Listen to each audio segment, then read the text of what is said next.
Bonjour, ici c'est le Père René. Je viens vous parler de Jésus qui va chasser les vendeurs du temple. Alors, il y en a qui vont passer un méchant quart d'heure. Je sais que certains d'entre vous voient Jésus en colère. À grands coups de fouet, il chasse les marchands et les vendeurs du temple. Voilà le danger. Avec les films, nous oublions qu'il est toujours question de nous.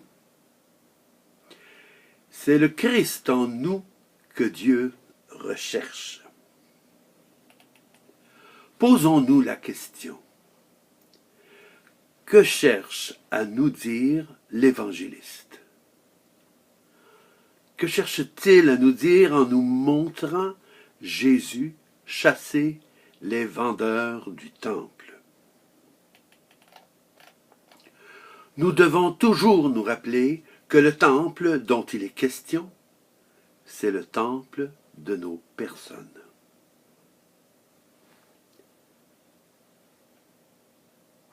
Il n'y a qu'un seul temple qui intéresse Dieu, et nous sommes ce temple.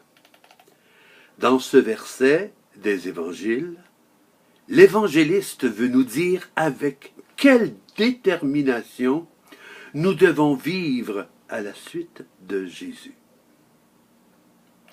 Il nous montre Jésus prendre un fouet pour chasser les vendeurs et les marchands du temple.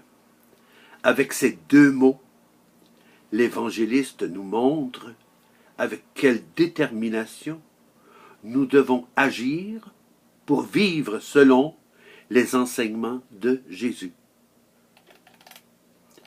Dieu vomit les tièdes. Nous devons comprendre qu'il n'a aucun besoin des chrétiens, les petits chrétiens du dimanche, ces chrétiens du bout des lèvres, de ces hommes et de ces femmes qui vivent en ne se préoccupant que de leur belle image et dont le seul souci est d'être bien vus par les patrons. Il nous est demandé de vivre dans la vérité, de travailler à mettre la justice et l'équité au cœur de nos vies.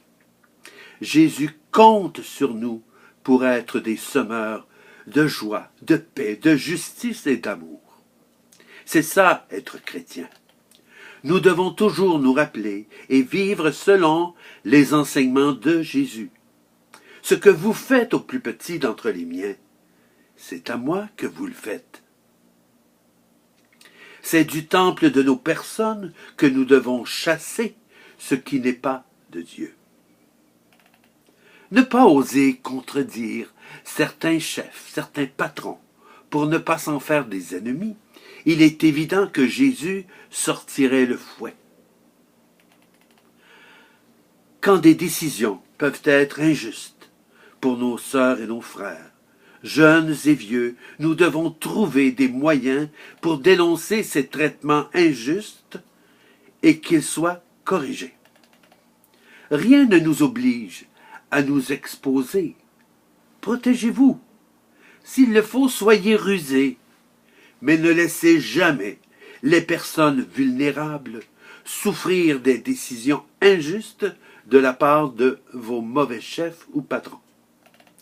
Nous ne devons jamais prendre parti contre les enfants de Dieu pour soigner notre belle image devant les dirigeants, quels qu'ils soient. Ce serait de la prostitution. Ce serait vendre nos sœurs et nos frères pour notre avantage. Voilà ce que nous devons extirper de nous à grands coups de fouet. Chassons les vendeurs de notre temple. Posons-nous toujours la question. Que ferait Jésus en pareille situation? Et agissons en conséquence. Merci de votre attention. Amen.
Merci de votre attention et à la prochaine.